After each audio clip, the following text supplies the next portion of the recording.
Thank you sir.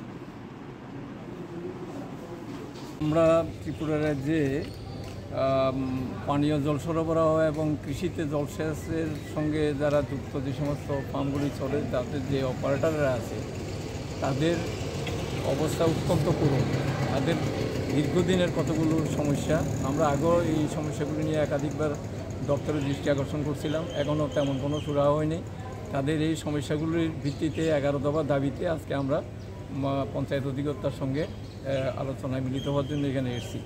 বিশেষ করে এই দুইটা স্কিমে প্রায় 6000-এর কাছাকাছি ফার্ম অপারেটর বা কর্মী সেখানে কাজ করতেছে। তাদের অবস্থা অত্যন্ত করুণ। তাদের কাজের কোনো নির্দিষ্ট সময় নেই, মজুরি অত্যন্ত কম, তাদের সামাজিক সুরক্ষা বলতে ইএসআই, প্রভিডেন্ট ফান্ড, কোনো ধরনের ছুটি ছাটা কিছুই তাদেরকে দেওয়া হয় না এবং মজুরি অত্যন্ত কম ছিল। আমরা দীর্ঘদিন লড়াই করার পরে এই সরকার গত নির্বাচনের প্রাক্কালে জানুয়ারি মাসের 1 জানুয়ারি 2022 সালে তাদের 15% মজুরি বৃদ্ধির একটা ঘোষণা দেয়।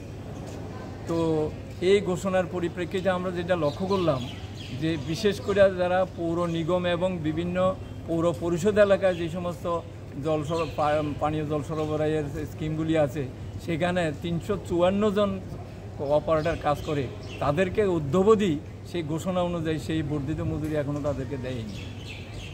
এর মধ্যে তাদের উপর চলে বিভিন্ন ধরনের মানসিক এবং শারীরিক নির্যাতন। এই পর্যন্ত প্রায় 100-এর উপরে শ্রমিককে বলপূর্বক বেআইনিভাবে ছাঁটাই করা হয়।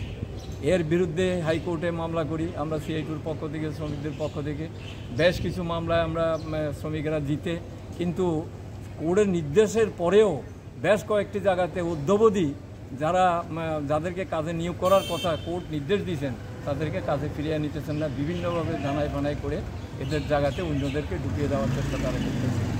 এই ধরনের একটা দুর্বিষহ পরিস্থিতির সমস্যাগুলির সমাধান যাতে সুস্থ হয় তার জন্য 11 দফা দাবিতে আমরা আজকে ওনার সঙ্গে এই সময় থাকি।